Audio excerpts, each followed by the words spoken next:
Anímica, en el fondo, como lo que se manifiesta desde el punto de vista interno en términos del alma.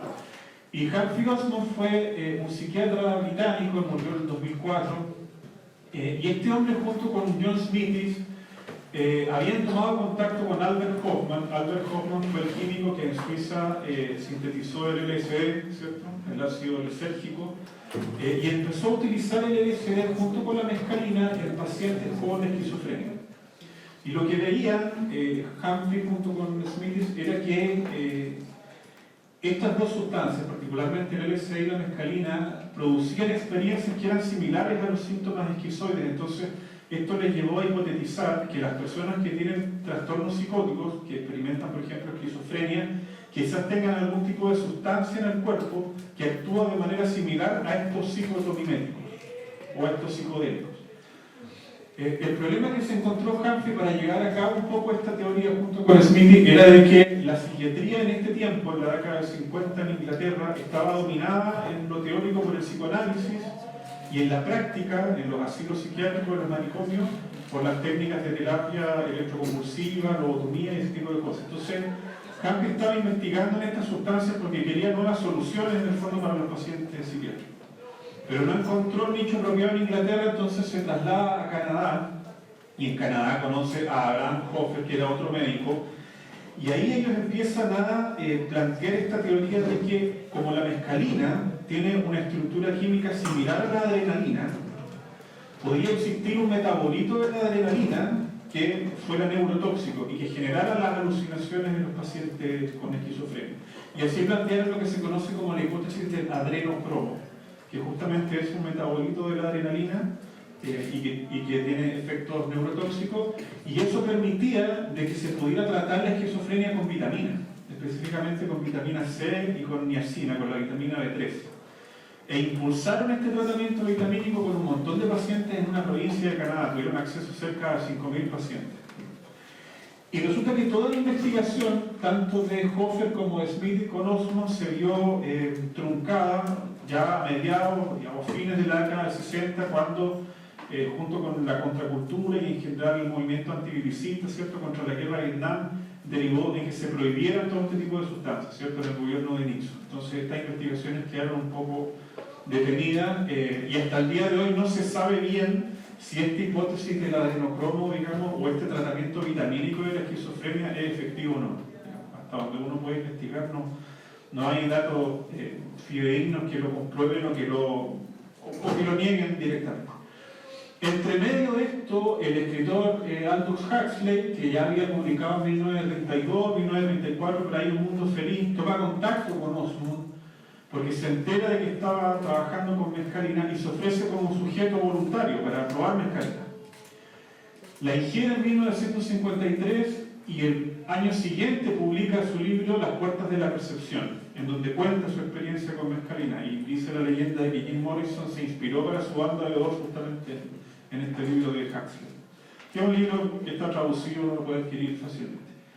Y posteriormente Linus Pauling, que fue premio Nobel de Química, retomó estas investigaciones y la propia hipótesis del adrenocromo de Hoffer y Smith y de Osmond, y creó este concepto que se llama la medicina ortomolecular, en el sentido de que las enfermedades responderían siempre a un desbalance bioquímico, a una desregulación molecular en el cuerpo, y por tanto todas las enfermedades se podrían tratar con nutrición, con una nutrición adecuada. Por supuesto que toda la comunidad médica se fue en contra de Pauling en este tiempo, pero Pauling tenía mucho prestigio porque se había ganado el Nobel de Química. Entonces se permitió un poco esta deriva y creó este concepto de la medicina ortomolecular. Estos fueron los inicios de la historia como del concepto de psicodélico y de los coletazos que pegó, digamos, entre los distintos profesionales. Pero este concepto fue reemplazado por otro que es el concepto de enteógeno. Porque en principio, como les comentaba, el concepto de psicodélico que vino a reemplazar esta idea de la psicomimesis, ¿cierto?, a su vez quería reemplazar la idea de los alucinógenos, porque la idea de los alucinógenos apunta a aquello que es falso, a aquello que no existe, que no tiene realidad, que es espurio y que por tanto da cuenta de un estado patológico, un estado alterado. Entonces, psicodélico quería rescatar ese elemento trascendental que tienen este tipo de experiencias, para sacarle lo psicopatológico o desligarlo del elemento patológico.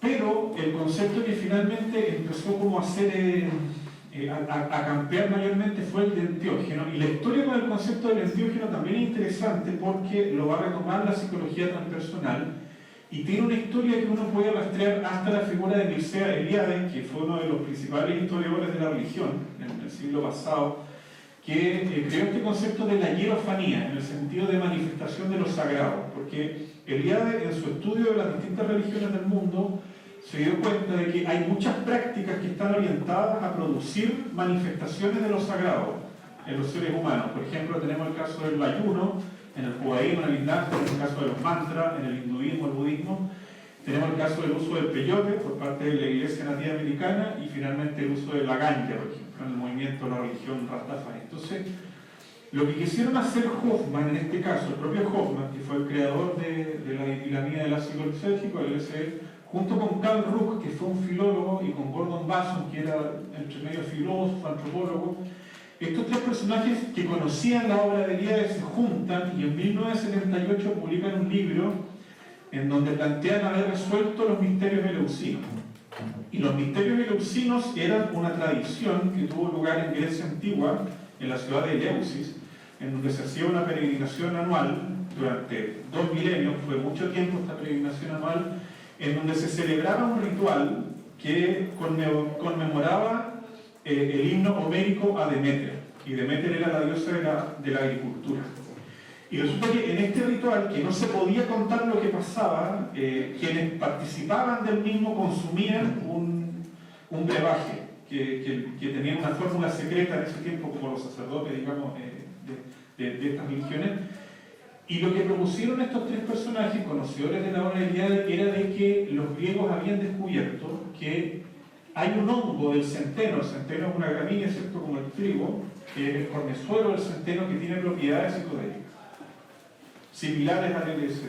Entonces, que efectivamente los griegos tenían una especie de LSD y lo hacían beber a quienes participaban de este ritual. Y esa es como la resolución de los misterios eleusinos. Entonces, sobre esta base, en un paper que publican en 1979, crean este concepto de enteógeno, que está formado por estos dos términos, estas dos raíces de enteos, que significa como lo divino dentro, o lo divino en uno, junto con la raíz gen, que significa como el devenir. Entonces, literalmente enteógeno se traduce como la manifestación que viene desde adentro, como la manifestación de lo divino desde adentro.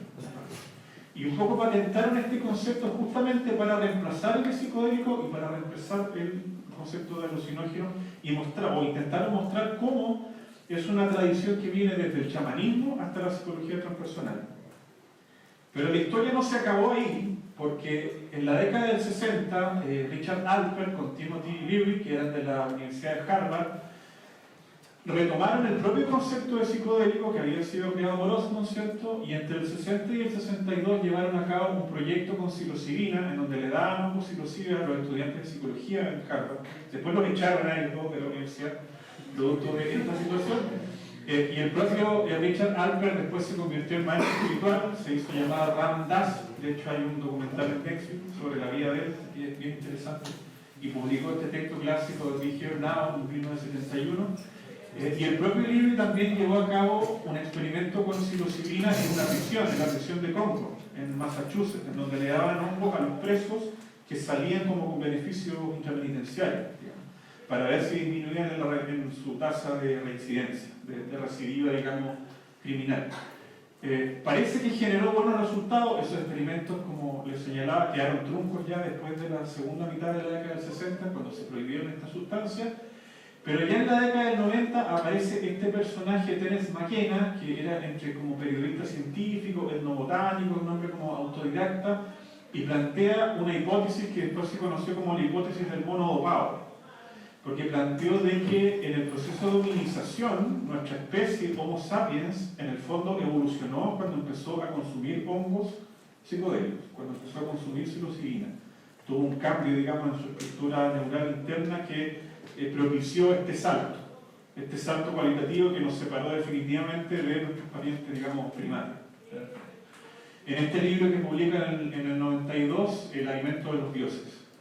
Un libro igual bien interesante, y que lo rescató Paul Stamets, que es uno de los principales micólogos de hoy en día, ¿cierto? Los estudiosos del reino fungi, que forma parte también de la MAPS, que es la Asociación Multidisciplinaria para Estudios Psicodélicos, que es la principal organización en el mundo hoy en día que se dedica al estudio científico y académico de las sustancias psicodélicas clásicas, que son la mescalina, ¿cierto?, presente en el peyote en San Pedro, el LSD, la psilocibina, presente en los hongos psilocibes, y el MDMA, ¿cierto?, más conocido como éxtasis, ¿cierto?, en formato de pastilla.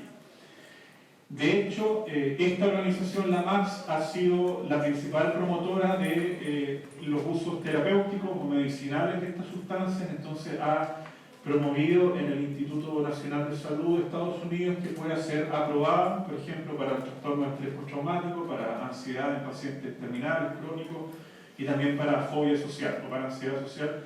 Y hasta donde entiendo ya se han desarrollado ensayos clínicos, ¿cierto? Y está en camino de su aprobación médica, digamos. O sea, la psiquiatría ya está dando ese paso a empezar a ofrecer como medicamento sustancias basadas, o sea, en este caso psilocibina como concentrada en la forma de tabletas de pastillas. Y finalmente tenemos la figura de Roland Griffith, que hoy es uno de los principales investigadores también, que en la Universidad de Johns Hopkins tiene un proyecto de investigación sobre psilocibina, además de lo propio que se hace en el King's College de Londres. Digamos. Esto parecen ser como las principales organizaciones, los principales centros, y los personajes que se han ido reuniendo entre sí, que se han ido como conociendo mutuamente y que fueron levantando este tema a lo largo del tiempo. Eso en general como lo que uno diría el estado del arte respecto al tema de los psicodélicos. Cómo empieza, cuáles fueron sus impactos y los resultados que generó en el tiempo. Ahora, como les decía, uno cuenta esta historia desde el chamanismo hasta la psicología transpersonal, porque las primeras religiones tribales, ¿cierto?, que eran animistas, en el sentido de que identificaban fuerzas naturales, ¿cierto?, en todas las cosas, tenían la propia figura del chamán. Por ejemplo, nosotros tenemos el caso de la machi, ¿cierto?, de la cultura mapuche, o tenemos también el caso del símil, por ejemplo, en la cultura celta. El chamanismo siempre suponía de que hay una persona que se contacta, ¿cierto?, con fuerzas naturales y que sirve como puente entre los dos mundos, digamos, el mundo espiritual y el mundo material, y precisamente entraban en estado de trance o de éxtasis a partir del consumo de ciertas sustancias. Entonces, esa historia que parte desde el chamanismo tribal termina o finaliza en lo que es esta rama de la psicología, que es la psicología transpersonal, que es lo que hace es justamente ocuparse de estas experiencias que impulsan a los seres humanos a buscar la trascendencia y cómo este autotrascender tiene un rol curativo, tiene una capacidad genuinamente curativa. Y dentro de los supuestos, bueno, acá tenemos a Bach y a Franz Bocan, que son dos representantes de la psicología transpersonal. Dentro de los supuestos de esto es que la búsqueda de trascendencia tiene un potencial curativo porque uno puede experimentar una amplia gama de estados de conciencia. Por eso que la psicología transpersonal habla de estados no ordinarios de conciencia. Porque mientras estamos en vigilia, mientras estamos despiertos, desarrollando nuestras actividades, estamos en un único estado de conciencia. Pero este tipo de sustancias nos amplifican la conciencia. Y es como que nos abrieran una puerta, en el fondo, a símbolos, al despliegue de símbolos que yacen dentro nuestro y que representan experiencias o que conectan con una dimensión más interna. Entonces, la psicología transpersonal le interesan estos estados de conciencia que antes se entendían como alterados, y hoy se entienden como no ordinarios, ¿cierto? Porque en algunos de ellos la identidad puede ir más allá de los límites del ego. O sea, uno puede experimentar un estado más allá de los límites de la personalidad, de esta como camisa de fuerza que es nuestra propia personalidad. Entonces, ¿qué es lo que se busca finalmente? En palabras de Stanislav Grof, que es uno de los principales representantes también de la psicología transpersonal, un paradigma que sintetice ciencia moderna y sabiduría antigua. En el fondo, ese es el ideal. Esa es la esperanza que está detrás de esto. O sea, que se pueda recoger la sabiduría de las culturas ancestrales y que se le cruce con los conocimientos de la ciencia experimental y la investigación moderna, para que puedan conversar estos dos mundos y puedan como hacer una sinergia obteniendo lo mejor de cada uno. Bien, eso respecto al mundo de de la psicodelia, y quisiera como transmitir.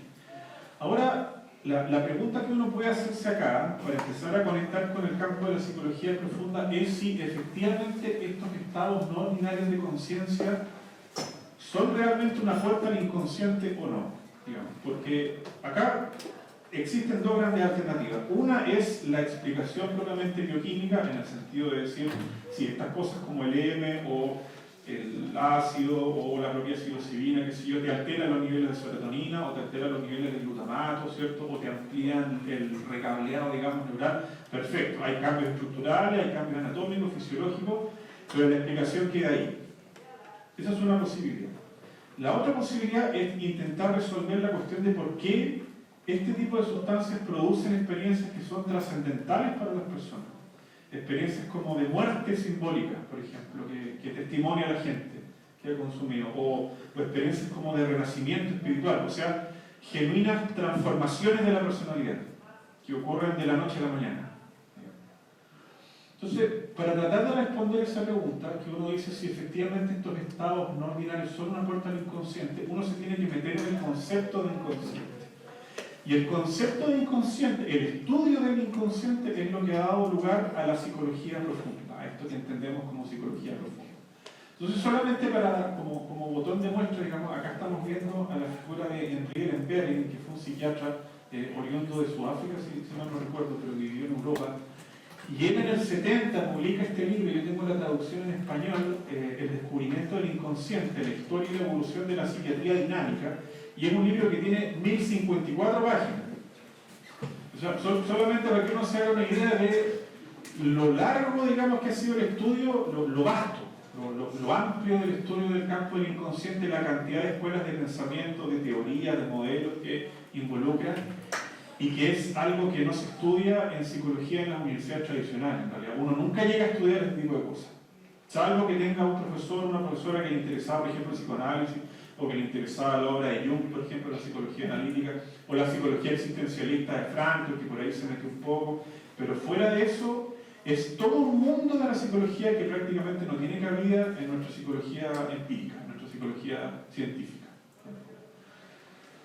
Entonces, ¿qué es lo que nos plantea Ellenberger? Bueno, yo no leí las 1054 páginas, por supuesto, pero he leído algunos capítulos y lo que nos plantea al principio es que desde siempre se ha buscado la curación de las patologías mentales apelando a fuerzas inconscientes. O sea, el chamán apela a fuerzas inconscientes en sí mismo o en la naturaleza, por ejemplo, lo mismo que hace el terapeuta que busca despertar crisis espirituales, por ejemplo, o emergencias espirituales en los pacientes.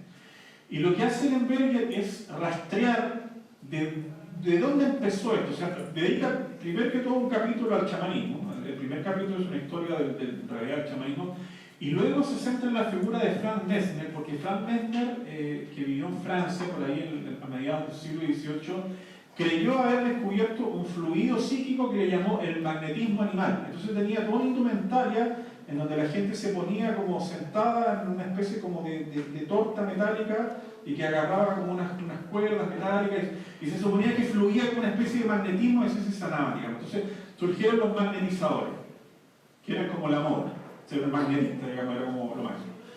Y luego ya aparece en 1893 la figura de Jean Charcot, que fue el profesor de Freud, el principal profesor de Freud de neurología en la Salpêtrière, en Francia.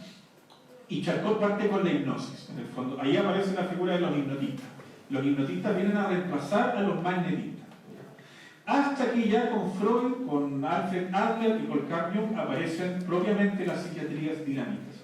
Entonces, lo que nos plantea Ellenberger acá es que todo lo que entendemos como esta psicología profunda, en el sentido de que te plantea que la mente tiene como capas, tiene como estratos, y que hay una capa más, que hay una capa última, digamos, que es como el fondo vital mismo. Toda esa psicología profunda son los modelos de la mente derivados de estos tres personajes, de Freud, de Adler y de Jung. Ahora, ¿cuál es la diferencia fundamental entre los tres? Es que Freud planteó una teoría psicosexual de la neurosis, porque consideraba que la libido, el deseo sexual, era la principal fuerza motriz, digamos, de la actividad humana. Por el contrario, Adler reemplazó el deseo sexual por el sentimiento de inferioridad. dijo, no, no es el deseo sexual el principal motor, sino que es ese sentimiento de inferioridad que experimentan las personas que lo lleva a la búsqueda del logro, a la satisfacción, etc. Y por su parte, Jung se distanció de estos otros dos, apelando más al inconsciente como formador de mitos, buscando las semejanzas que tienen las leyendas, por ejemplo, en las distintas culturas del mundo, buscando lo que él denominó los arquetipos, que serían como las representaciones heredadas de la especie. Por eso que planteó, además de un inconsciente personal, un inconsciente colectivo. Y si uno se quiere meter en el campo de la psicología profunda, hay 3 libros que son esenciales. Uno de Erich Neumann, del 45, otro de Igor Caruso, del 57, y el otro de Dieter Biss, de 1961. Y cada uno de estos 3 libros, bueno, el de Neumann es más cortito, pero los otros 2 tienen como 700 páginas cada uno. Y curiosamente están todos acá en la biblioteca. Yo no sé si la familia Ibañez habrá estado interesada en los psicodélicos, pero por alguna razón estos libros que uno no los encuentra ni en Amazon, digamos, están acá, en la biblioteca. Así que felizmente uno puede acceder a ellos. Entonces, ¿qué es lo que plantea Lemberg? Dice que es como su apuesta. Dice, la psiquiatría científica no puede incorporar estos datos sin perder, ¿cierto?, su estatus de ciencia, pero tampoco puede rechazar. Porque si lo rechaza se queda coja. En el fondo tiene que incorporar de alguna manera este mundo profundo, este mundo en cada. Entonces, lo que él ve es que está esta tradición continua que va desde el curanderismo primitivo, pasando por el magnetismo, de este hipnotismo y finalmente el psicoanálisis y las escuelas dinámicas modernas. Entonces, en el estudio del inconsciente uno tiene que hacer una reconstrucción histórica de todo este tránsito, ¿verdad?, y ver cuáles son los elementos centrales. Ahora, ¿cuál es el principal problema que aparece acá, o un problema inmediato que aparece acá? Es que el concepto de lo inconsciente es polisémico, no tiene una definición unívoca, tiene mucho significado. Y acá nos podemos servir de la obra de Lerch, otro libro monumental que se llama La estructura de la personalidad, que lo publicó en el 38, también como de 800 páginas. Y Lerch, que es uno de los psiquiatras, bueno, psiquiatra, psicólogo que forma parte de la psicología profunda, por lo menos reconoce 6 usos distintos de lo inconsciente. O sea, hablamos de inconsciente cuando nos referimos a lo subliminal. Es decir, por ejemplo, cuando alguien nos pregunta algo y respondemos sin darnos cuenta. Como que después nos damos cuenta. Ese acto de después de darse cuenta es una información que fue procesada sin acceder al nivel de la conciencia. Entonces, hablamos del inconsciente como lo subliminal, hablamos del inconsciente como lo irreflexivo también. Por ejemplo, cuando aprendemos a manejar, o andar en bicicleta, o aprendemos a tocar un instrumento, al principio esos movimientos son voluntarios, pero luego terminan automatizados. Esos automatismos y también las intuiciones, lo que denominamos corazonadas, también forma parte del inconsciente. Hablamos del inconsciente cuando nos referimos a las funciones vegetativas, a nuestros reflejos, la ilusión, la respiración. Son todas cosas que hace nuestro cuerpo sin necesitar de la conciencia cognoscente. También están en esta especie de inconsciente. Hablamos del inconsciente cuando nos referimos a lo que está latente o lo disposicional. Por ejemplo, ahora ustedes están aprendiendo que hay 6 usos del inconsciente y quizás se van a acordar mañana, pero no porque se lo estuvieron repitiendo de acá a mañana, sino porque ese contenido en la memoria queda como latente, queda a nivel disposicional. También todo el contenido de la memoria es inconsciente. Y finalmente hablamos del inconsciente en el sentido referido por Freud para expresar lo reprimido, es decir, aquello que se manifiesta en sueños, aquello que es reprimido por la conciencia, por el yo, ¿cierto?, que lo oculta porque no lo quiere reconocer y que se evidencia después en las enfermedades psicosomáticas, cuando uno empieza a somatizar precisamente, cuando el cuerpo traduce en la forma de síntomas elementos subjetivos internos, traumas, experiencias no integradas, miedos primitivos, creencias irracionales, etc. Todo eso sale hacia afuera en la forma de síntomas. Y finalmente está el sexto sentido que fue el dado por Jung, que es el sentido del inconsciente colectivo, que también se manifiesta en los sueños, pero que ya tiene un sentido mitológico.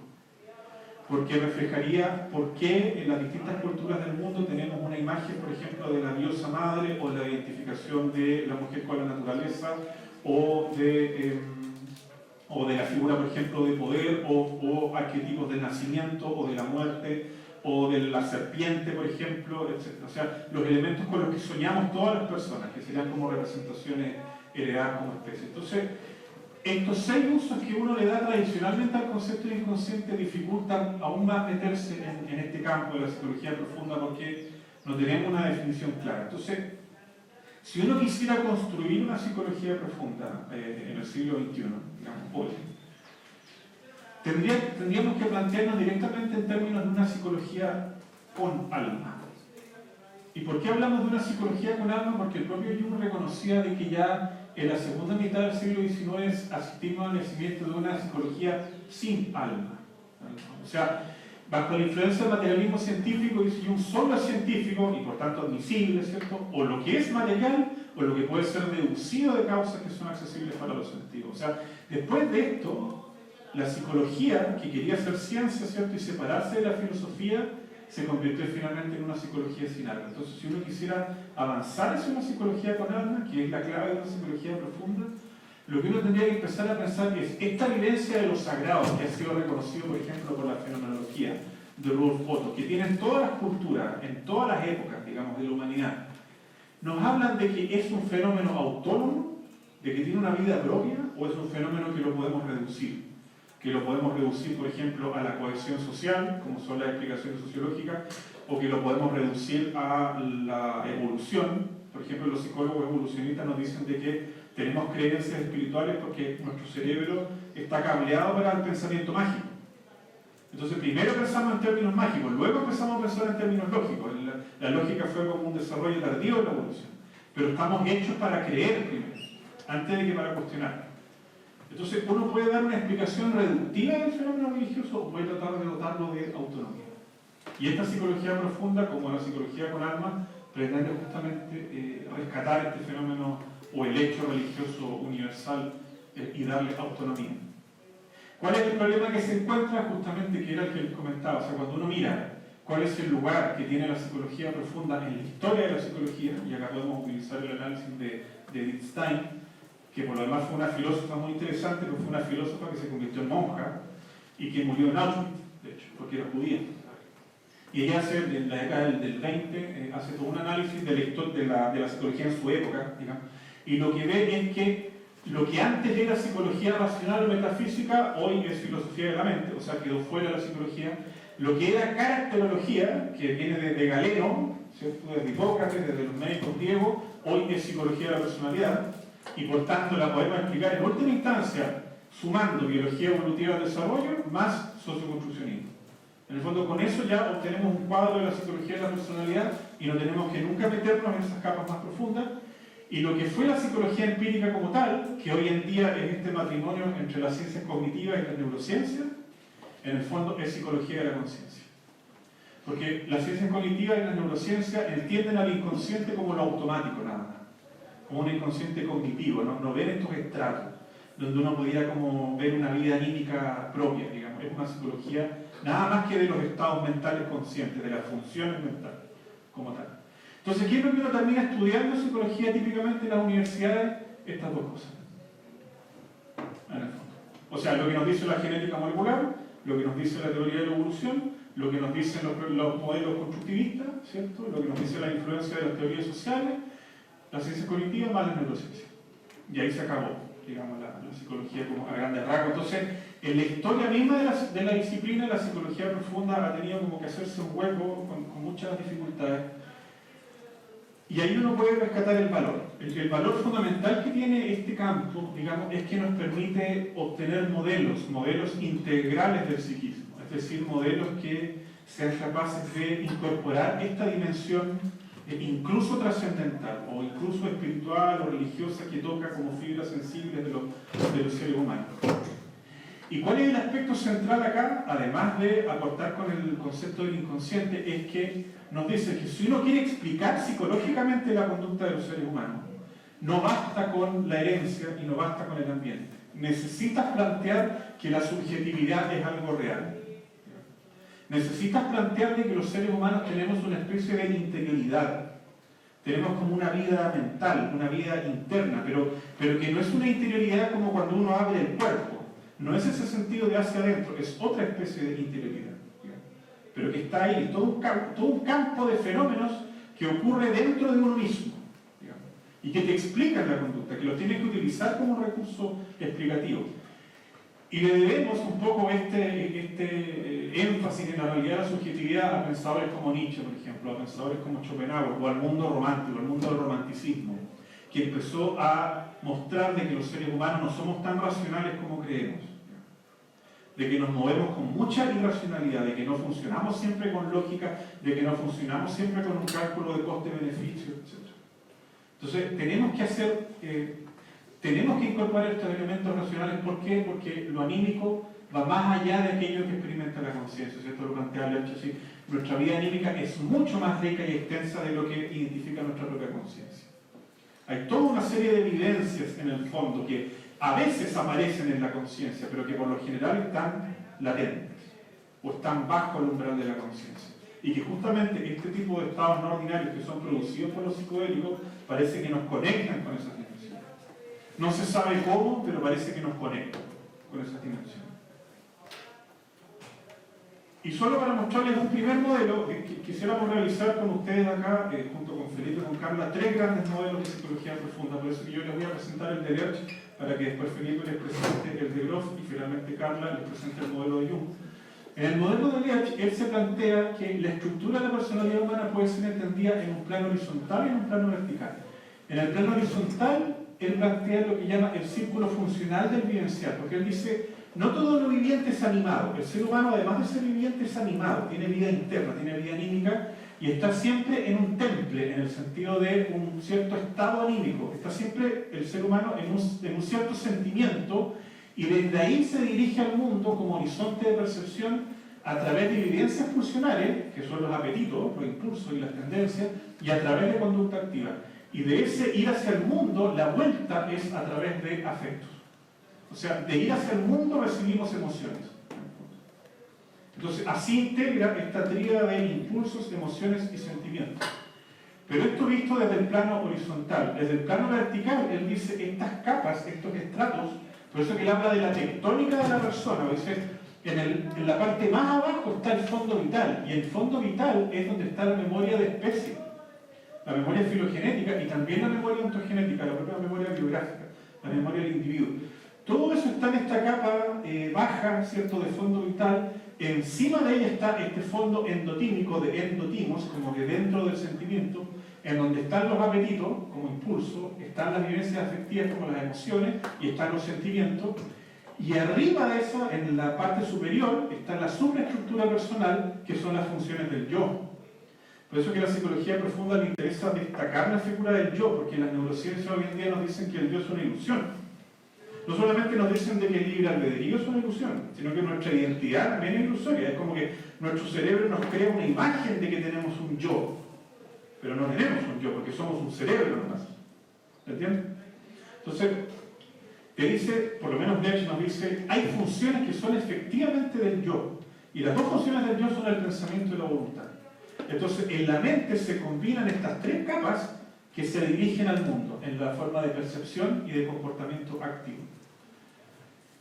Y adicionalmente, Leach ve que dentro de las pulsiones transitivas, o sea, dentro de las vivencias pulsionales, hay un tipo de impulsos que nos dirigen hacia el otro. Y él ahí identifica el amor, que es un poco una remembranza del impulso erótico, del eros, de Freud, ¿cierto? Pero además ve lo que llama las tendencias trascendentales. O sea, para este autor y para los autores de la psicología profunda, el ser humano tiene un deseo de espiritualidad. Tiene un impulso de trascendencia que viene directamente desde esta capa más profunda, que no lo puede obviar. O sea, se tiene que hacer cargo de esta crisis existencial constante. Digamos, no puede eludirlo. Y lo plantea así, dice, estas tendencias trascendentes buscan en el mundo una esfera del ser que supere la relatividad y la fugacidad del yo individual y que nos sustraiga. Entonces, esa tendencia de la transitividad nos aparece como impulso artístico, como aspiración metafísica y como búsqueda religiosa. O sea, estos 3 fenómenos, el arte, la filosofía misma, el asombro filosófico y la búsqueda religiosa, responden a este impulso de trascendencia que viene desde esta capa más profunda. Este sería un poco el modelo de Leach, que es el primer modelo de psiquismo de la psicología profunda. Y hasta acá yo. Ahora quiero dar paso a Carla para que nos cuente sobre Jung, que lo tenemos acá.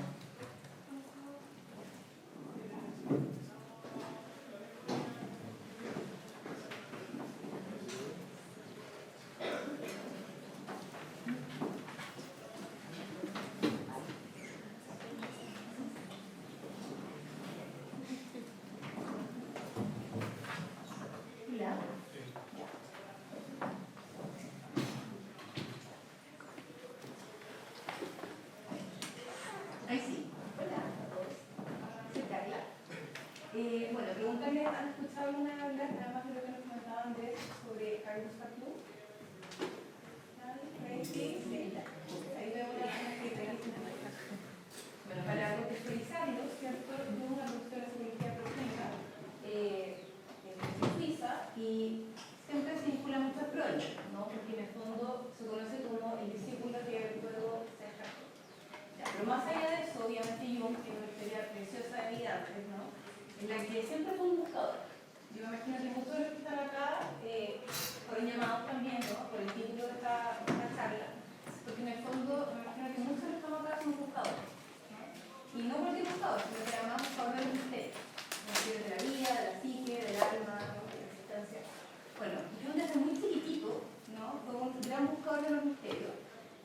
Fue hijo de una mujer enferma en términos de psicopatología y de un padre que era cura, ¿ya? Entonces, él creció también con una visión muy religiosa, pero también en un lugar de Suiza donde había mucha naturaleza, a propósito de lo animista, ¿no? Entonces, desde pequeño, él se ve muy confrontado y enfrentado también a empezar a dialogar con diferentes fuerzas, ¿no? de la vida. Y bueno, crece dentro de todas sus pasiones, se vuelve médico y en algún momento comienza sus estudios sobre los complejos del cuerpo y se empieza a dar cuenta esto de lo inconsciente. Y por ahí no le soplan de que hay alguien ya en Viena que está haciendo un estudio parecido a él, que es Sigmund Freud, ¿no? Y ellos se ponen en contacto, se mensajean y empiezan a elaborar todo lo que implica, ¿cierto?, la psicología más profunda a propósito de lo que les introdujo Andrés, ¿cierto?, sobre cómo funciona el dinamismo. Empiezan a hacer una cartografía. Algunos de ustedes conocerán en ese sentido lo que propone Freud, ¿cierto?, como el mapa psicodinámico. Pero, claro, Jung comienza a presentar esta inquietud con el tiempo, donde dice, bueno, efectivamente, la teoría psicosexual de Freud está buena. Pero dice, pero esto es una manera de entender el psiquismo, pero que estaba como ahí muy dialogando, ¿no?, con lo darwiniano, faltaba como algo más. Entonces, Jung en su propia experiencia con los pacientes empieza a darse cuenta de que hay algo más grande, ¿no? Y él empieza como a ser muy capturado por los misterios del alma. Entonces, un psicólogo en ese tiempo, donde la ciencia tenía que ser una prioridad, no sé si ya están diferentes, estamos en búsqueda de algo que cambie, ¿no?, como al menos dialogar más. Pero imagínense lo efectivo que fue Jung en ese tiempo, para empezar a decir, bueno, ¿qué pasa, no, con el esoterismo?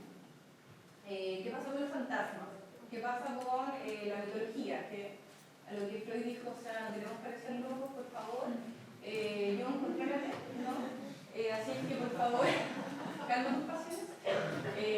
Y Jung, ¿no?, maravillosamente, se diferencia del padre psicológico, así como se tuvo que diferenciar de su padre religioso, se diferencia del padre y va en búsqueda, ¿cierto?, de lo que implica realmente para él el mismo.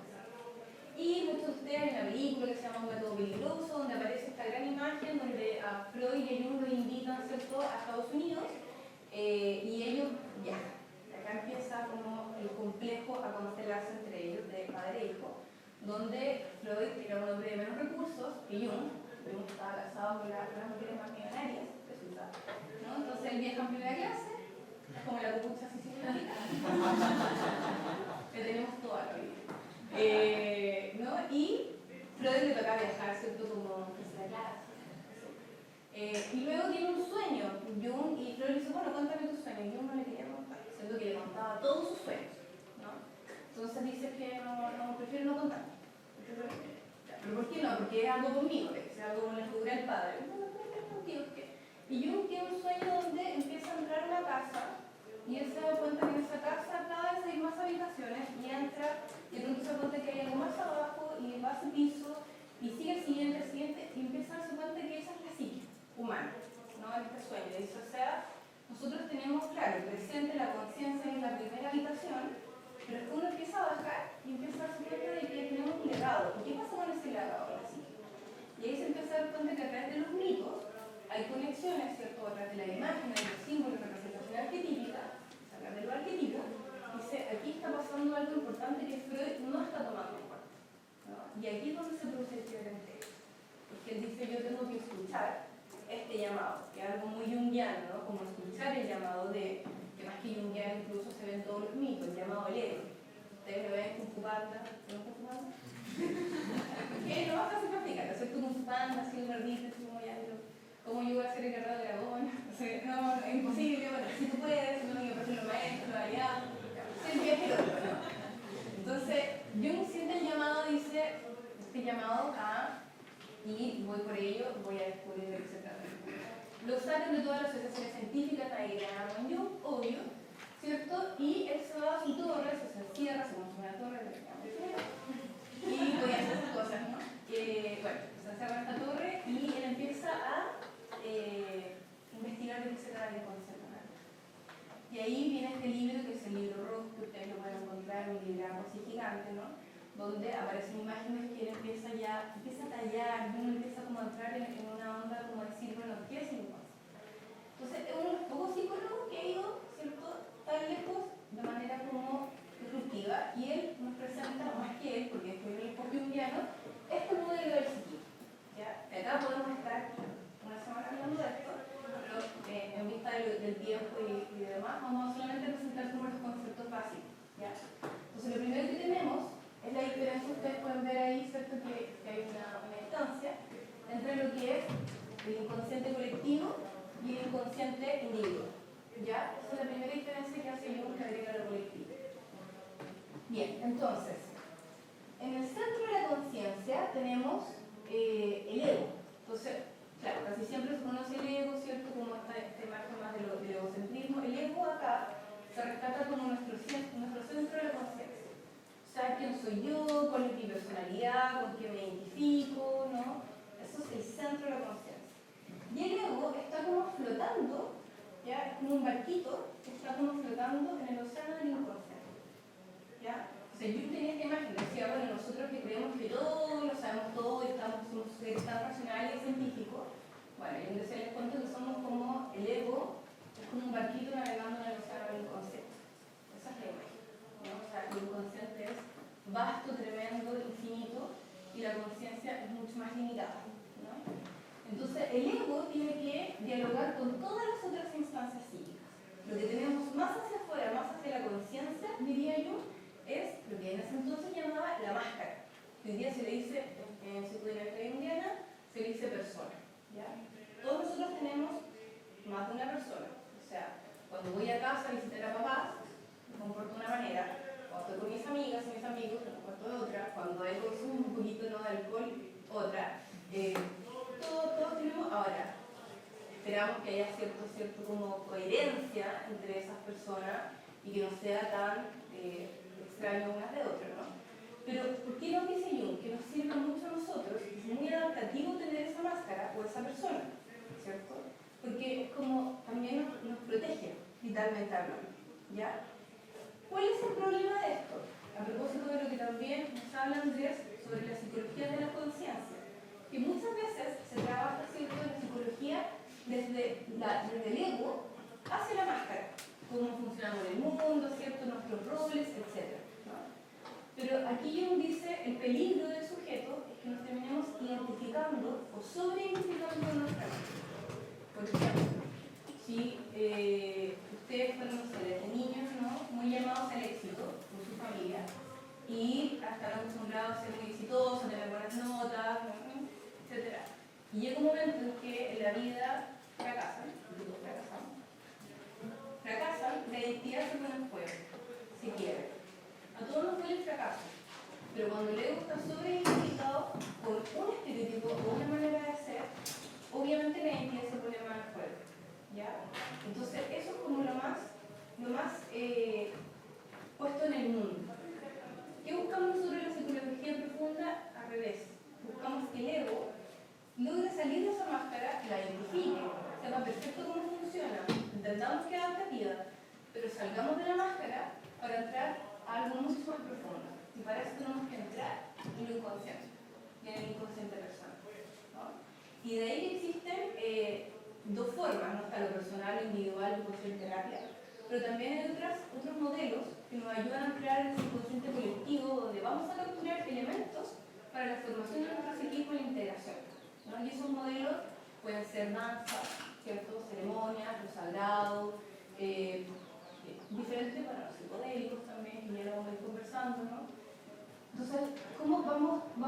agregando más elementos para hacer más amplia nuestra psique. Jung dice que los seres humanos estamos llamados hacia la totalidad. Aunque estemos ya a punto de morir, nunca vamos a ser completamente totales, pero es un llamado. Entonces, buscamos, ¿cierto?, atrás del inconsciente e ir incorporando esos elementos. Lo que está más abajo, hacia el inconsciente, lo primero, desde luego hacia abajo, es la sombra. ¿Han escuchado hablar del concepto de la sombra? Que hoy día está como bien popular, ¿no? Tenemos la sombra individual, que son todos los aspectos que nosotros hemos ido relegando y creemos que no somos eso, ¿verdad? O sea, yo odio a la gente mentirosa, me carga la mentira. La mentira es arquetípica, la mentira ocupa un rol existencial. O sea, en algún momento tenemos que ocupar la mentira, nos va a ayudar de eso, ¿no? Pero polarizar demasiado algo es dejarlo en sombra. Si queda en sombra, dice Jung, va a venir atrás del inconsciente, ¿no?, por atrás, y se va a expresar en tu vida. ¿Cómo? Me tocan puras parejas mentirosas. Y no sé por qué me mienten, me estafan acá, y me robaron acá. Bueno, es como, ahí tomaríamos el símbolo en psicoterapia, ¿no?, más profundo, diríamos, bueno, ¿qué pasa con el símbolo del robo, de la mentira? ¿Cómo tú te relacionas con eso? No, es que yo lo tengo prohibido. ¿Por qué? ¿No? Y empezamos a explorar para que esos elementos se vuelvan siempre más creativos. La psique es siempre polar, la podemos ver de manera creativa o destructiva. Nada en sí mismo es bueno o es malo, diría yo, nada. Siempre está todo en relación, ¿no? Entonces la sombra individual es de esa manera y ya colectiva, bueno, tenemos la maldad misma, ¿no? Entonces, entramos en un temazo súper grande y a profesor de experiencias psicodélicas también, de ver estas cosas más tenebrosas, más oscuras, ¿cierto?, del ser humano, nuestras vivencias más personales. Se nombró el holocausto. Ahí tenemos la sombra grande. ¿Qué pasó con las personas que asesinaron masivamente a otras? ¿No? ¿Qué pasó con eso? Es muy interesante porque muchas de esas personas luego se estudian y dijeron, muchas personas dijeron que fueron como tomados por una fuerza, ¿no? No podría decir, pero está muy de la sacar. No, fueron realmente tomados por una fuerza y una vez que ya salieron de ese estado, ¿no?, que es el estado de trance, como que reportan decir, no sé dónde estaba, un estado disociativo, ¿ya? En la Edad Media eso se le llamaba posesión, cuando venía, ¿cierto?, como un espíritu, de repente entraba supuestamente y decía que la persona hiciera algo que, ya, Jung lo llama complejos. Todos tenemos complejos. ¿Cuántos de nosotros estamos acá más de una vez en la vida? ¿Cierto? Le ha pasado que dice, no sé por qué hice, no sé por qué lo hice, o sea, me desconocí, o cuando me pongo celosa me pasa esto, o cuando tomo me pasa esto otro, es como que sale el otro hijo, ¿no?, como el arte. Eso es un complejo, ¿ya? Y está relacionado al inconsciente individual. Entonces, en el inconsciente individual encontramos el complejo y en el inconsciente colectivo encontramos los arquetipos, ¿ya?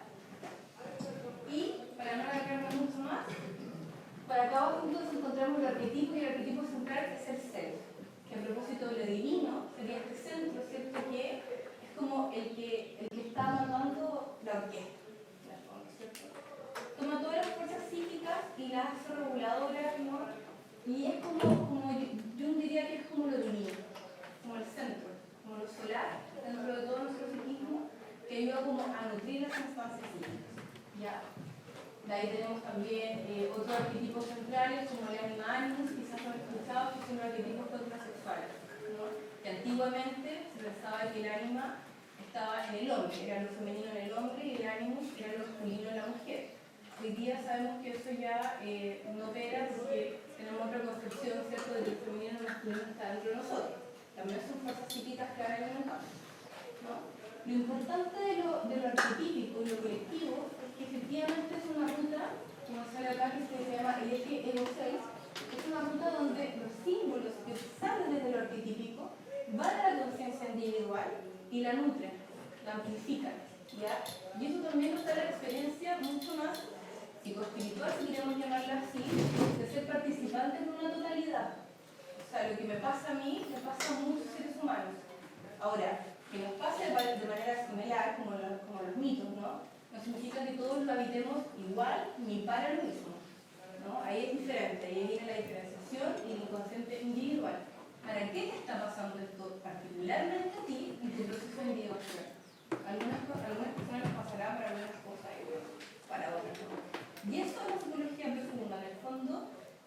si bien compartimos todo este campo, ¿no? Estamos entretejidos todos, tenemos que ir a recoger esos símbolos para nuestra propia experiencia vital, sin polarizarse en el egoísmo, ¿no? En el narcisismo, sino que reconocer que todos somos diferentes a pesar de tener experiencias humanas similares.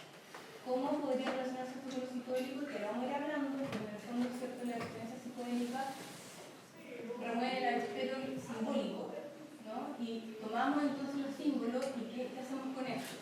Entonces, hoy día se habla un poco de el mal uso de los psicodélicos, en el sentido que es una experiencia entretenida, pero que si no recogemos los símbolos que traen, es una experiencia de entretención, como ver una película mientras estás así como casi durmiéndote. No la viste, o sea, la viste, pero no la viste. ¿Qué te pasa con las experiencias no más trascendentales? ¿Cómo las conectas a tu vida, a tu existencia? ¿Para qué son? ¿Qué lugar o qué rol están cumpliendo? Bueno, esto es muy amplio, pero espero que les haya quedado como algún tipo de imagen ahí en torno a la psicología junguiana. Gracias, Carlos. Veamos ahora el paso a Felipe, que nos va a comentar un poco del modelo de Grof, de la psicología transpersonal. Con eso finalizamos. Para dar espacio a la conversación, preguntas. Hola, ¿se escucha? Bien, también podría hablar bien de... A ver, contarle una historia. El psiquiatra Grof todavía está vivo, está viejito ya. Él nació en la Checoslovaquia comunista, donde la religión estaba prohibida. Y él llega a lo transpersonal sin ninguna creencia previa. Él llega por la ciencia, ¿ya? Eso es bien interesante porque no hay religión de por medio, no hay influencia del entorno de por medio, ¿ya? ¿Qué es lo interesante de Grof? Que siempre estuvo interesado en el inconsciente, en los textos de Freud, estudió psicoanálisis, ¿ya? Y se aburrió del psicoanálisis. Eso cuenta el libro, ¿ya? Decía que estaba muy interesado en el inconsciente, pero que sin embargo en la práctica real prácticamente nada de lo que Freud decía ocurría, o ocurría muy poquitito y muy lento. Y estaba a punto de aplicar, por ahí por el año 50 y poco, y en un hospital llega un sobrecito donde venía el LSD recién descubierto por Albert Hoffman, que decía investiguenlo, porque aquí hay un alto potencial terapéutico, alto potencial para comprender la mente humana. Y adivinen que eran los primeros que tenían la experiencia. Exactamente, los mismos terapeutas, los mismos psiquiatras. Él no pudo hasta que se tituló, tuvo que esperar unos años, ¿ya? Hay un video en YouTube que pueden buscar, Stanislav Grof, primera experiencia con LSD, y cuenta que viaja por el universo y le cambia la visión del mundo, que tenía la visión de quién era él. Algo nos contó Andrés también respecto a la historia de estas terapias. ¿Qué es lo interesante de Grof? Que trae de vuelta a la psicología la importancia de la espiritualidad central, ¿ya? ¿Qué es lo que vemos en la realidad? Es que la mayoría de las personas tenemos creencias espirituales o creencias religiosas, e incluso quien no cree en nada, cree en algo, ¿ya? Y lo defiende, ¿ya? Entonces hay creencias, ¿ya? Y sin embargo, ¿qué es lo que vemos? Que la mayoría de la gente que trabaja con pacientes no sabe qué hacer, porque no tiene formación, ¿ya? Hay estudios que se han hecho y, de hecho, prácticamente el 0% tiene formación en distintos países. ¿Qué otra cosa importante que Grof nos dice? Que con la palabra no basta para sanar, ¿ya? Porque el trauma, el sufrimiento humano no está en el lenguaje. Podemos hablar de las cosas, pero no por hablar de las cosas se van a resolver. Podemos tenerlas mentalmente claras, súper ordenadas, pero en la práctica, por ejemplo, como decía Carlos, nos toma el complejo y yo ya dejé de ser el Felipe buena onda. Aparece como un demonio loco, así, ¿qué pasa? ¿Y de dónde viene eso? ¿Cuáles son las influencias? Entonces Grof nos dice que la curación viene a través de estados no ordinarios de conciencia, donde los individuos podemos hacer procesos curativos mucho más parecidos a los rituales antiguos que a la psicoterapia moderna, ¿ya? Hay una historia que él cuenta, así como un momento de anécdotas, donde él dice el proceso terapéutico más importante en mi vida se parece más a un exorcismo católico que a una terapia. Y de verdad, porque la persona tuvo una experiencia de posesión durante la experiencia. Y cuenta que le cambia la cara, le cambia la voz, empieza a decirle cosas a los terapeutas que estaban ahí, cosas que no tenía cómo saber, y que eso fue un tremendo impacto terapéutico y un cambio para esa persona. ¿Ya? ¿Qué cosa es importante también de Grof? Que hace esta integración del trabajo de otras personas. ¿Ya? Entonces, por ejemplo, el trabajo junguiano está incorporado, ¿ya?, en la versión grofiana. Hoy día hablamos de enfoque de terapia grofiana, ¿ya?, o psicología grofiana. Entonces, Grof nos dice que tenemos una capa del inconsciente transpersonal, de una, donde las personas reportan experiencias con psicodélicos, con respiración holotrópica, con la meditación, etcétera, etcétera, etcétera, donde entran en contacto con un plano de la realidad que supera al individuo. Inconsciente colectivo, planos arquetipales, percepciones de personas que están ahí. Por ejemplo, ¿han escuchado historias de alguien que se le murió un pariente y siente la presencia de la persona? ¿Quién ha escuchado cosas de ese tipo? Es súper común. Hay personas que se les mueren las mascotas, y yo he escuchado, yo sentí que mi gato caminaba arriba de la cama, y yo sentí, sí, ¿verdad? Entonces, ¿y eso qué es? Eso podríamos decir que parece que tiene que ver con un plano de otras personas. ¿Ya? Grof también nos dice, y esto también tiene que ver con la investigación, él como en su formación psicoanalítica clásica pensaba de que nacemos como tabula rasa. Entonces las primeras investigaciones con el LSD por allá por los años 50 y algo, a mediados de los 50, él decía, bueno, las personas que están en la investigación están llegando a experiencias primarias, por lo tanto vamos a llegar a tabula rasa, se acabó el tratamiento. Listo. ¿Y qué es lo que veía? Que la mayoría de las personas tenían procesos que eran muy similares entre sí y que tenían ciertas cualidades bien particulares, que aparecían temas de muerte, nacimiento, temas intrauterinos, sexualidad y trascendencia. Eran los 5 temas que más se repetían. Y cuando las personas relataban sus experiencias, hacían alusión a la vida intrauterina, al momento del nacimiento, y a veces cosas súper específicas que después las personas iban a consultarlas con las personas que estuvieran en esas circunstancias y daban cuenta de que efectivamente es así. ¿Ya? Yo lo he visto muchas veces en la respiración holotrópica. Personas que, por ejemplo, estaban en la respiración y sentían que les dolía el hombro y como que le apretaba la garganta. Le fueron a preguntar a la mamá, oye, ¿cómo nací? Ah, pero si tú naciste con el cordón umbilical enrollado en el cuello y venís como de lado y te tuvieron como que jalar porque tu hombro se quedó. Eso yo lo he escuchado muchas veces. Entonces, por la respiración, por ejemplo, podemos acceder a eso. ¿Ya? Y por supuesto que incorpora la visión del inconsciente personal, ¿ya? Que a veces ahí tenemos ciertas sensaciones, ¿ya? Tenemos sensaciones de cosas que vivimos, a veces nos han contado historias y como que más o menos tenemos memorias de la infancia, pero hay cosas muy primarias que no nos acordamos, ese es el punto. Y ahí también podemos acceder. ¿Cuál es el conector que nos dice él? Y esto así como para terminar esto, nos dice que nosotros venimos con ciertas historias de experiencias, de vivencias que se van agrupando por temas. Y eso es lo que él llama las experiencias condensadas o COEX. ¿Ya? Entonces, estas experiencias condensadas nos permitirían entender por qué un individuo, por ejemplo, tiende a agrupar o a experimentar durante experiencias psicodélicas, experiencias terapéuticas con estado no ordinario de conciencia, a agrupar las experiencias, por ejemplo, porque alguien está llorando, se siente solo, después le viene un recuerdo que la mamá lo abandonó y después de repente es como en una vida pasada, en un campo de concentración y dice, ¿pero qué conexión hay? Y aquí podemos empezar a entender de que hay una cierta conexión en las cualidades afectivas, en la cualidad sensorial de la experiencia, en la emocionalidad. ¿Ya? Ahora, yo les voy a contar la verdad, que este cuadro está incompleto.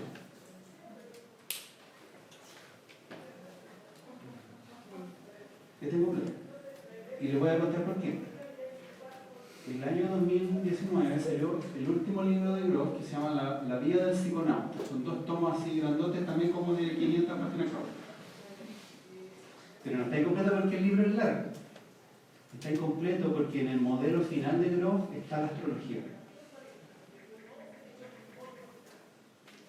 ¿Y por qué está la astrología?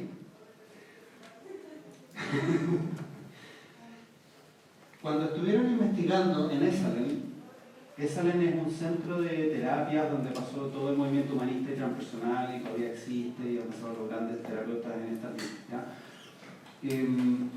Y las personas tenían estas experiencias tremendas y Grof hizo la pregunta: ¿podremos predecir lo que a una persona le pasa durante una experiencia psicodélica, durante la respiración holotrópica, durante un proceso de trance? Investiguemos, hagámosles todos los test psicológicos, todos los test, nada. Y de repente un colega de él le dice: oye, ¿y qué pasa si probamos con astrología? ¿Cachen la bola? Y ahí llegaron a que la astrología de tránsitos tiene cierta correlación con la experiencia simbólica. Entonces el modelo grofiano, no está incompleto, lo que nos dice Grof es que lo transpersonal influye a través de los tránsitos planetarios en la psique individual. Entonces dice él que el plano arquetipal, que sería como el mundo de los dioses y las diosas, está mediado y nosotros podríamos interpretar ese plano a través de la astrología de tránsito. Pero hablar en una universidad, esto es muy loco, ¿no?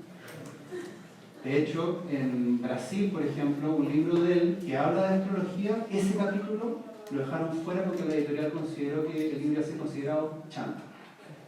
Entonces, ese capítulo que en español sí está, en Brasil no está, ¿no?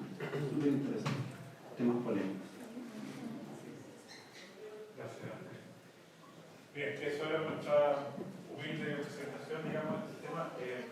Queremos dar paso a las preguntas, a la conversación, y pedirles a cada uno en algún momento antes de que se vayan, si pueden, con su dispositivo favorito, contestar esta vez en cuenta de 2 preguntas nada más.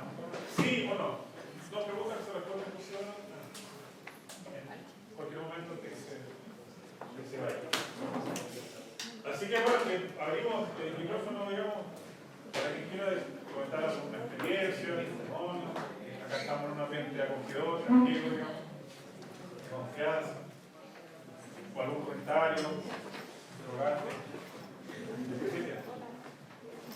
A mí me pasó cuando tenía 12 años que me operaron de la rodilla por 3ª vez, y en esa operación apenas me operaron, pasó la anestesia y me dijeron que tenía que caminar en el hospital entero con la rodilla recién operada y me pusieron 2 tornillos. Entonces yo de niño estaba muy asustado: ¿cómo voy a caminar si recién me operaron? El doctor me dijo que esa era la mejor forma para la rehabilitación, y con el doctor logré caminar en el hospital entero y me sorprendí mucho. Estaba feliz, muy dolorido, pero feliz. Y cuando ya había terminado la experiencia, yo pensaba: ahora voy a poder descansar en mi cama. El enfermero que levantó mi pierna, se le resbaló mi pierna, recién operada, y se me dobló entero. Y se me rompieron como todas las cosas que tenía dentro de la rodilla y experimenté un dolor horrible. Entonces el doctor que estaba a cargo mío me dio una droga que supuestamente se usa solamente para casos terminales o para personas que sufren demasiado dolor, y que uno de los efectos de esta droga era precisamente alucinógeno o psicodélico. Y fue mi primera experiencia psicodélica a los 12 años. Fue muy loco porque pasaron 2-3 minutos, ya no sentía tanto dolor, aún me dolía, pero mucho menos. A los 10 minutos veía todo oscuro, todo negro, y no entendía nada. Y el contexto que yo en ese entonces vivía en el extranjero y estaba aprendiendo a hablar el idioma, entonces tampoco, no era mi lugar, no era mi espacio, ni siquiera geográfico, estaba completamente perdido. Y pasaron los minutos y empecé a ver como luces en esta oscuridad total. Y me di cuenta que ya no estaba en el suelo, estaba flotando. Y sentía así como suspendido. Y me empecé a dar cuenta que las luces eran estrellas, como las que veía yo en la noche cuando estaba en el campo, y yo soy como de familia de campo. Y me empecé a acordar de esas experiencias. Y me di cuenta que flotaba, que podía tocar las estrellas, y fue muy bizarra la experiencia. Y yo dije: estoy loco, así como ya no tengo salida. Pasaron los minutos y me empecé a dar cuenta que cada vez que tocaba una estrella como que me conectaba con algo que iba más allá de eso. Como que algo había más que solamente yo estando ahí. Me di cuenta que todo lo que tocaba en el fondo era como parte mío y no era parte mío. Como que yo era parte del universo. O sea, ya no había un yo, como que yo era una cosa más del universo. Ni siquiera sé si le podía llamar cosa, como que era muy bizarra la experiencia. Pero no lo pensaba, lo sentía. Eso fue lo más... Entonces cuando entré a la universidad y escuché hablar al profesor Landaeta, o cuando escuché hablar a usted, y cuando hablaban de la experiencia psicodélica, yo siempre me acuerdo de eso.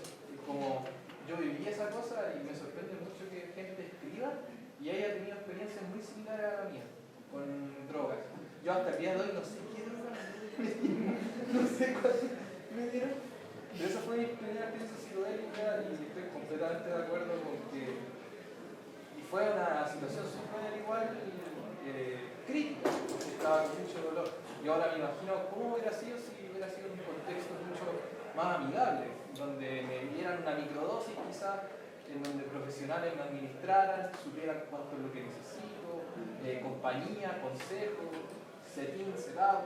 Hubiera sido quizás incluso mejor, no sé.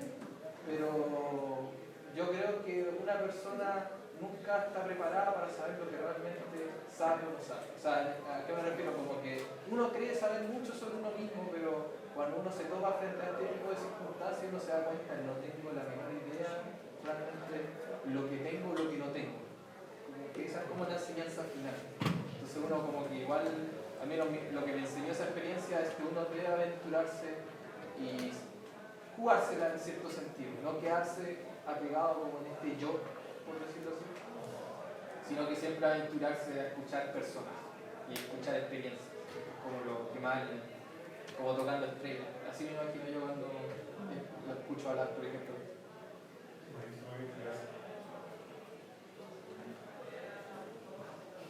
¿Alguien más? ¿Pregunta? ¿Comentario? ¿Un chiste? Bueno, yo nunca he tenido alguna experiencia a nivel como con drogas, psicodélicas ni nada, pero desde un lado quizá como más espiritual he experimentado varias veces con el tema de las constelaciones familiares y últimamente la persona con la que hago las constelaciones familiares las hace grupales, en donde la persona que quiere constelar está sentada al lado de la consteladora y uno tiene que salir o estar al servicio de la persona, por decirlo así. Ya hay un campo como, por ejemplo, la alfombra es el campo en donde están como todas esas energías.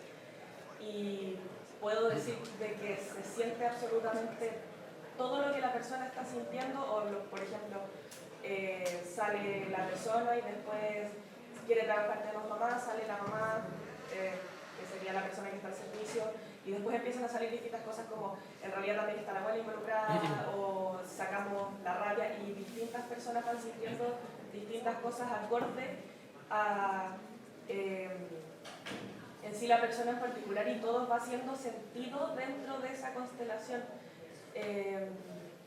Por ejemplo, si la persona siempre tiene muchos dolores de útero, uno siente el dolor de útero, o si no, si es que ha tenido pérdidas, uno siente como si estuviera embarazado. Es muy loco y al mismo tiempo,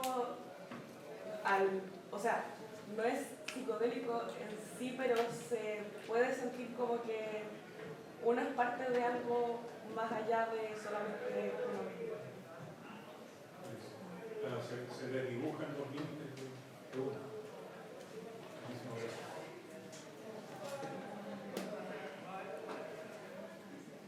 ¿Alguien más? La segunda pregunta sería si a uno le interesara un curso que ustedes planean, no sé, pero viene mi mamá ya con un taller extra. Es mucha idea, sí. Sí, por eso queríamos como sondear también mi interés, como para ver si también está como justificado levantar una propuesta de esta naturaleza. Porque obviamente es un tema relativamente en la frontera, porque despierta cierta controversia, porque además que está metido la ilegalidad en el medio, entonces naturalmente que uno tiene que tomar los resguardos del caso y decir, bueno, hay una masa crítica de personas que están interesadas en este tema, entonces metámonos a estudiar y vamos a hacerlo. Que el examen sea una experiencia. Ahí tendríamos que cambiarlo de país. No, eso para eso, pero bueno. Creo que hay varios programas en el mundo de formación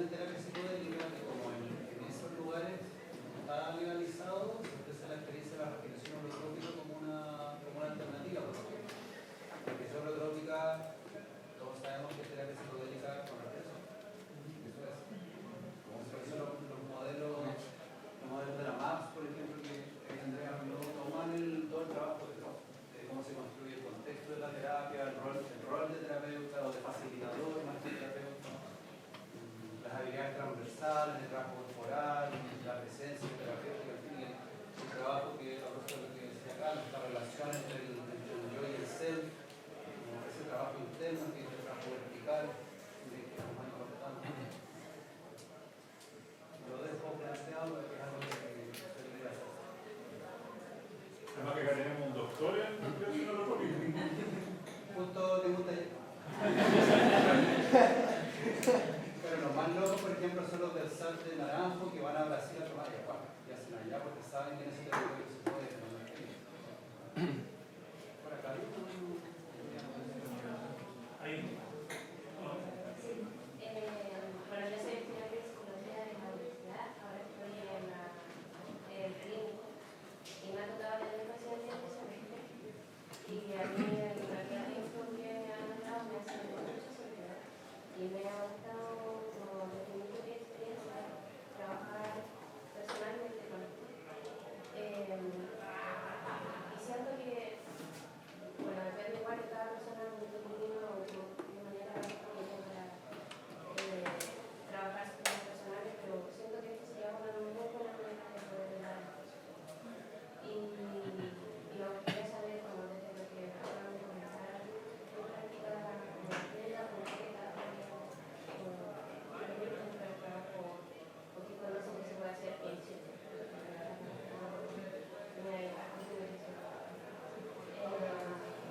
algo que se puede hacer en la universidad, a mí me encantaría que se haga dentro de la universidad, de incluir este tipo de terapia, porque hasta ahora no hay mucho de esto. Yo creo que quizás la meditación es como lo que me va a poder ocupar y igual es algo más general. Yo creo que entonces sería mucho más Sí, un poco también, y esto también es un continuo, ¿no? Porque la imaginería, por ejemplo, también se utiliza en contextos, o sea, no únicamente la psicóloga Rodríguez, que nos puede acercar a la psicología profunda de mi opinión, una experiencia que yo he tenido también como terapiado, de haber tenido, lo recomiendo mucho, la experiencia de imaginería grupal, en la cual tuvimos realmente experiencias transpersonales que fueron extraordinarias. Sobre eso la legislación todavía no dice nada. Está atento a la votación igual, pero algún día nos van a prohibir hasta esto. Pero efectivamente yo creo que es interesante y como escuela lo que queremos efectivamente como relanzar estos temas, no perderlo. Es difícil, si lo tienen basta, etcétera, pero por eso también me interesaba no solo desarrollar esta actividad, una actividad que condujo Felipe hace 2 meses, donde tuvimos invitados internacionales también, hicimos seminarios, el próximo año queremos seguir levantando temas y también a ver de las discusiones nacionales de la psicología, o sea, es algo que nos motiva a varios. Y en verdad, desde lo indiano, por ejemplo, claro, nunca ha sido muy tampoco conversado en un tema psicodélico, porque ya per se lo indiano aborda como así, bueno, uno puede entrar al inconsciente todo el tiempo y la ruta más fácil son los sueños. Entonces, como decir, si uno tiene un trabajo, uno todos los días puede llegar a soñar. Hay personas que pasan por bloqueos, ¿no? Que no sueñan, pero hay personas que tienen una actividad onírica tremendamente rica y que se pierden, ¿no? Entonces, yo diría, bueno, tienes los sueños, o sea, no tienes que consumir nada, está todo ahí, está todo ahí. Pero es una de las rutas más fuertes que trata de estudiar, el análisis como de los sueños. Y lo otro mucho es la imaginería, lo que se hace también hoy en día es la imaginación activa. Que la imaginería tú vas, claro, como siendo guiado, la imaginación activa, por ejemplo, si ahí tú tienes como cierta polaridad o cierto arquetipo que están ahí como dialogando, la imaginación activa tú estás en rojo. Está tú también en poder, pero acá como que se profundiza y le da cuerpo a esos personajes internos y empiezan a aparecer y a tomarse también un poco más de conciencia, y eso también no hay nada, o sea, no hay uso así de ello, pero son fuentes como inmediatas para ingresar al inconsciente y a recoger eso.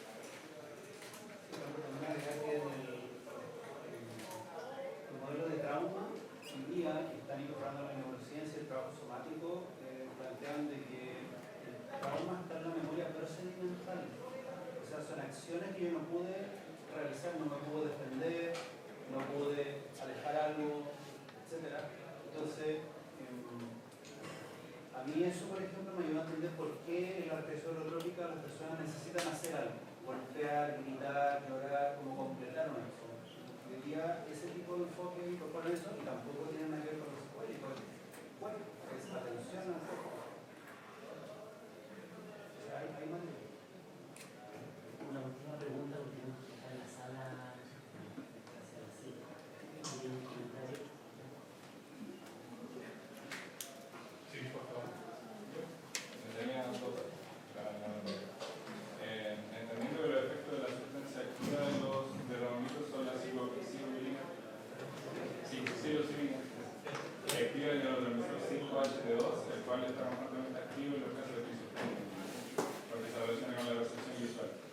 ¿Cómo se explica la diferenciación entre una experiencia de autotrascendencia y una patología diagnosticada frente a los efectos del mismo neurotransmisor? ¿Dónde está la distancia? ¿En la razón? ¿En el sentido? ¿Cómo se explica eso?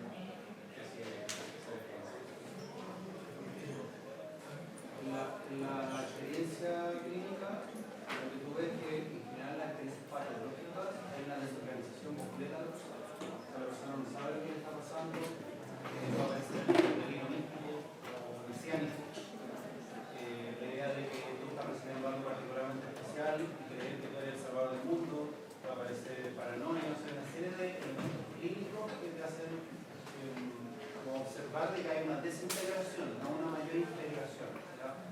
En la experiencia mística, tú sabes que estás teniendo una experiencia externa. Puede ser de unidad dual, de disolución del ego, pero tú sabes, por ejemplo, que estás en una experiencia, en un lugar, en la selva, qué sé yo, con un chamán, con un curandero, en un ritual, estás teniendo esta experiencia que además durante un tiempo difícil. Hay personas que la tienen espontáneamente, fuera del contexto ritual, en otros contextos, ¿no? Pero tú no tienes esta experiencia desorganizadora. La experiencia curativa tú también puedes conectar lo que estás viviendo con un insight o con una comprensión y una relación respecto a la historia, a lo que estás sanando, etc. Yo diría que esas son como cualidades experienciales como que tú puedes distinguir fácilmente. Que también puede pasar no bajo el uso de una sustancia que aparece como bloque psicótico, porque eso también está dentro de los cuidados que se tienen que hacer. Hay personas que pueden estar con todo como buscando una organización y de pronto aparece un bloque psicótico que se organiza todo y que ya se revertido desde la medicación a...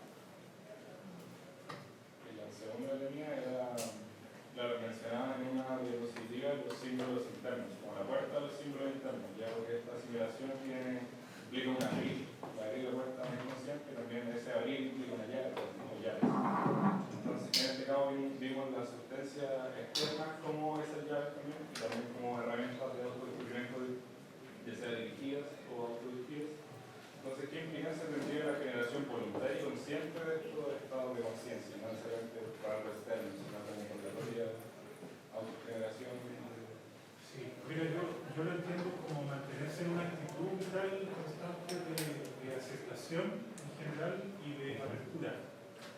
Como por ejemplo lo que decía Felipe de cómo me está hablando mi cuerpo, de qué elementos se están manifestando en mis sueños, de qué tipo de temores estoy teniendo, de cuáles son los motivos de mis ansiedades, por ejemplo. O sea, me parece que la persona cuando está vigilante frente a esas voces internas, esos propios procesos que a uno le hablan y que le van transmitiendo cómo se siente, y uno los captura y los afronta o los mira de frente, digamos, y se hace cargo de ellos, puede genuinamente abrir esas puertas para tener una mayor riqueza de símbolos que te permitan tener una experiencia de vida más amplia, más satisfactoria, y quizás el psicodélico o la respiración holotrópica o la experiencia trascendental venga a ser el culmen, venga a ser la guinda, digamos, de la torta de un proceso que tú levantaste a través de introspección y de mantenerte en una actitud de confianza.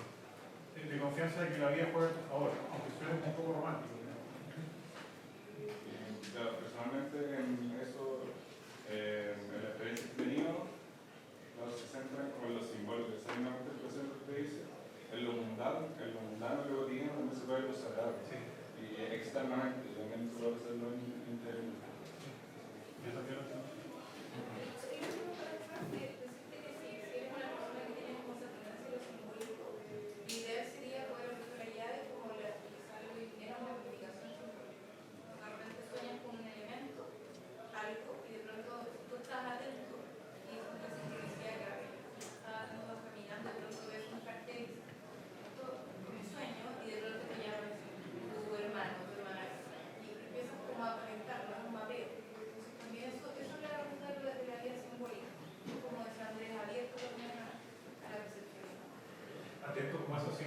casualidades o coincidencias.